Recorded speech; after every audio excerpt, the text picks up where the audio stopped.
In Toronto and Vancouver, many places, big city mayors are telling us, go back downtown. Like, the downtown core needs to be lively. It needs people. It needs the office towers full again. The mayor in Toronto, Olivia Chow, is saying, hey, banks, insurance companies, government, bring your people back. Bring your people back 5 days a week. We must restore the vitality to downtown and make it a center again.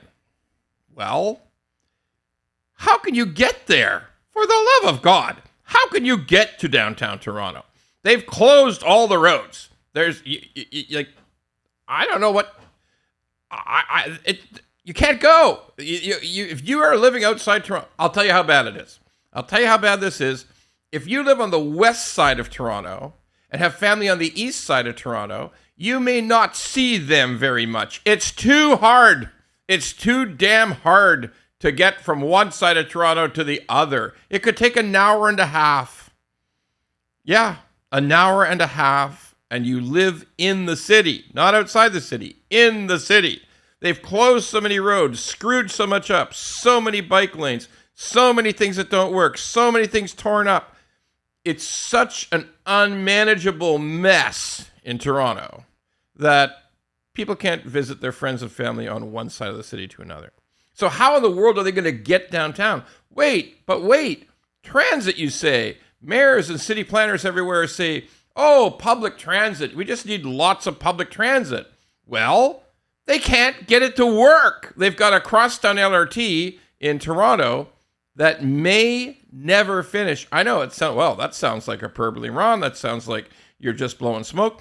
Well, not really. If you're already 2.5, 3 years overdue, and you refuse to give a completion date, you refuse to give a date the LRT will open. Like, I'm dead serious. The guy who runs Toronto Transit says, I'm not telling you when it's going to open. I'm not going to tell you. Is it going to open?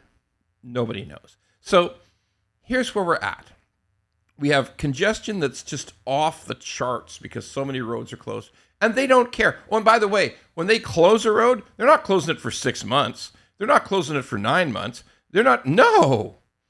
4 years they close roads. Like, this is so much work to do. I mean, put it this way, in Japan, it would be over in a month, but it's 4 years in Toronto. That's how it works.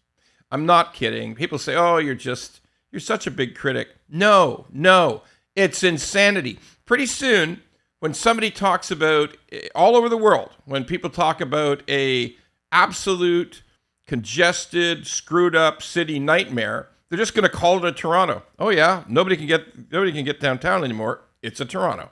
So why am I so mad about this? Because it's fixable. It's just people doing work. It's not a natural disaster. It's not a hurricane. It's not a flood. It's nothing like that. It's totally screwed up stuff. Oh, and before we finish, could we just talk about a general feeling of safety, whether it's downtown Vancouver, downtown Toronto, everywhere, every major city in Canada. Look, I understand statistically, Canadian cities are safe.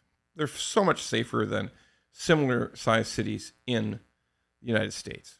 If you just go into the context of violence and gun crime and things like that, our cities are safe comparatively.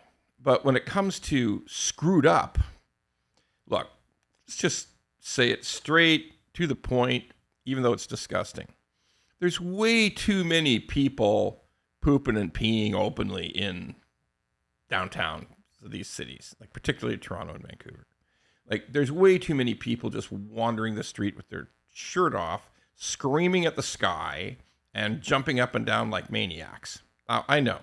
We're all supposed to have a great deal of sympathy for these people who are obviously at a terrible point in their lives, who need medication, who need help. But there's no help. There's no help. And it's not the way a city should run.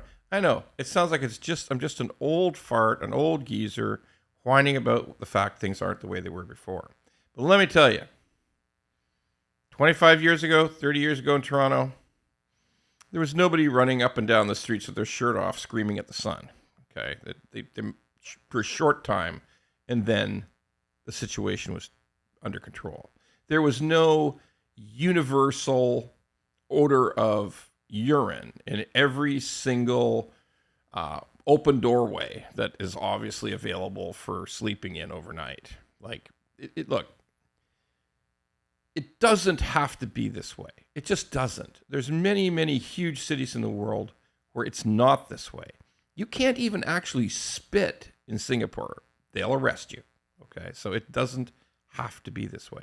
But for the love of God, big city mayors, if you want to talk to people about come on back downtown, let us find a way to get downtown, please.